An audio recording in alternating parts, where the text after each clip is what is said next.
సింధూర అయితే వాళ్ళ అమ్మ, నాన్న, చెల్లి వాళ్ళని చూసి చాలా హ్యాపీగా ఫీల్ అవుతూ నాన్న బాగున్నారా అనేది అంటూ ఉంటుంది. ఇక ఆళ్ళ నాన్న అయితే ఆగు అనేసరికి సింధూర అయితే అలా విచిత్రంగా చూస్తూ ఉంటుంది వాళ్ళ నాన్న కాసి. ఇక వాళ్ళ నాన్న అయితే ఇలా అంటాడు, నువ్వు పనివాడితో ప్రేమాయణం నడుపుతున్నావని తెలిసి కంటి మీద కునుకు లేకుండా ఉన్నాను. ఇప్పుడు చంచలమ్మ గారు ఒక సంబంధం చూసి నీకు పెళ్లి చేయాలనుకుంటున్నారు.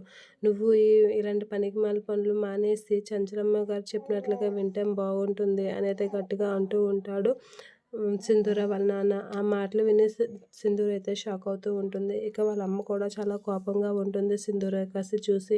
ఇది ఇప్పటికైనా చంచలమ్మ చెప్పిన మాట వింటే బాగున్ను అనేది మనసులో అనుకుంటూ ఉంటుంది. ఇక సింధూర అయితే వాళ్ళ నాన్న నువ్వు పనివాడితో ప్రేమాయణం నడపడం అస్సలేం బాగోలేదు. పెద్దింటి కోడలివై ఉండి నువ్వు ఇలాంటి పనులు చేయకూడదు అని చెప్పి వాళ్ళ నాన్నతో అంటూ ఉంటాడు. అలా వాళ్ళ నాన్న మాటలు విని సింధూర అయితే చాలా షాక్ అవుతూ ఉంటుంది. ఇక సింధూర అయితే వాళ్ళ నాన్న చెప్పిన మాటలు అలా వింటుంది. ఇక నువ్వు కానీ చెంచలమ్మ చెప్పినట్లుగా పెళ్లి కానీ చేసుకోకపోతే మాత్రం ఈ ఇంటి నుంచి వెళ్ళింది మేము కాదు, మా శవాలు వెళ్తాయి అనైతే వాళ్ళ నాన్న చెప్తూ ఉంటాడు. అలా చెప్పగానే సింధూర అది కాదు నాన్న అని అనబోయేసరికి, లేదు నువ్వు ఇంకెక్కువ ఏం మాట్లాడినా నేను విన్ను, నువ్వు మాత్రం చెంచలమ్మ గారు చెప్పినట్లుగా ఆ కౌశల్ని పెళ్లి చేసుకోవాలి, లేదంటే నువ్వు మా శవాన్ని చూస్తావని చెప్పి అంటూ ఉంటాడు. ఆ మాటలకి సింధూర అలా చూస్తూ ఏడుస్తూ ఉంటుంది. నువ్వు ఏడ్చినా చంచలమ్మ చెప్పిన మాటే వినాలి అని గట్టిగా అంటూ ఉంటాడు.